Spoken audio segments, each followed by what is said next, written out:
ඕවා හදලා තියෙන්නේ කවුද යාළුවනේ? දැන් ඔය පෝස්ට් හදලා දාන්නේ.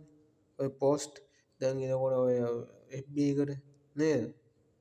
කිසිම විසංගියක් නැති වෙලෙට නැති ආණ්ඩුව තමයි මේ ජෙප්පු කියන්නේ. මුන්ට ඕනේ අපිට ඒඩ්ස් හදලා මරන්න.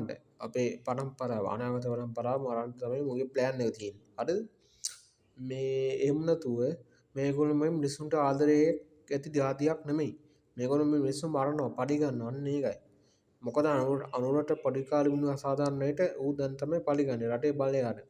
අර ජේසිල්ලා කියන මනුස්සයා සාටි ගැත්ත කිව්වේ ඕගොල්ලෝ දුක් වෙන්න ඒ මනුස්සයාට ඕගොල්ලෝ අංගොඩ මානසික රෝහලට දාලා ඊට පස්සේ අර විෂ ඉන්දිකට විද්දලා ඕගොල්ලෝ තමයි ඒවා කරේ.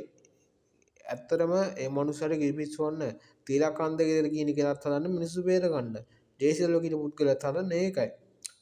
මාත් හදන්නේ ඒක ධනරාජ හදන්නෙත් ඒකයි. ඉතින් ඕගොල්ලන්ට මේවා තේරෙන්නේ නැහැ. දැන් ඕගොල්ලෝ අපිනේ පිස්සු කියලා හංගෝඩු ගහන්නේ. ඈ ඔව් එහෙම නෙමෙයිනේ. අපිට පිස්සු නැහැ. අපි මේ කියන්නේ සාතිකයත් ඕගොල්ලෝ පොඩ්ඩක් ඕගොල්ලන්ගේ හද සාක්ෂියෙන් තට්ටුවට දාලා අපි මේ කියන්නේ වරුද ඇත්ත කියලා ඇත්ත. හරිද? ඔය රණ්ඩෝ සීල්ලා කියන එකා ඉන්නවනේ. ඕක මේ අමු කුඩ්ඩා. ඕක මේ බොරුවට කොඩු විකොල්ලා ඔය පිංක කරාට වැඩක් නැහැ. හරිද? ඒවා ඔය ලොකු කරන් ඉන්න හාමුදුරුවෝත් නෝ සමහර ලොන්ත පොලිස් හාමුදුරුවෝ. අනිත් එක ඔය රාජාගන්නේ හාමුදුරුවන්ට ඕගොල්ලෝ දාන දෙන්නත් එපා. මොකක්ද දන්නවද?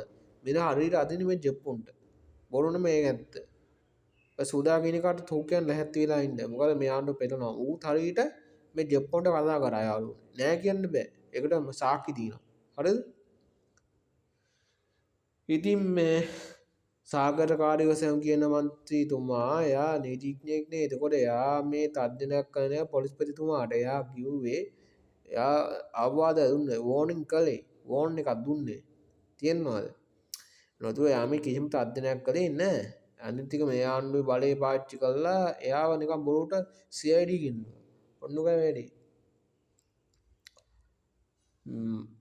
ඇත්තරම අනුරට කන්නාඩි වුණා වගේ තමයි මේ අනුරට බලය හම්බෙච්ච එක.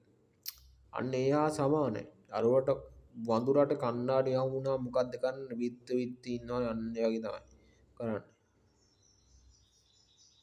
ඕකට වක් කියන්න ඕනේ ඉතින් අපි ඔබ මම ඇතුළු සමහර ජීපී කට්ටියම හැබැයි මන්න තැන දුන්නේ සරිබිට හරිද?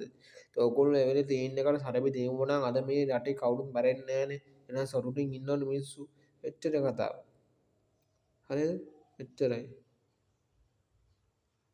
අන්න ඒකයි අපිට වෙන්න ඕනේ. එච්චරයි. කතා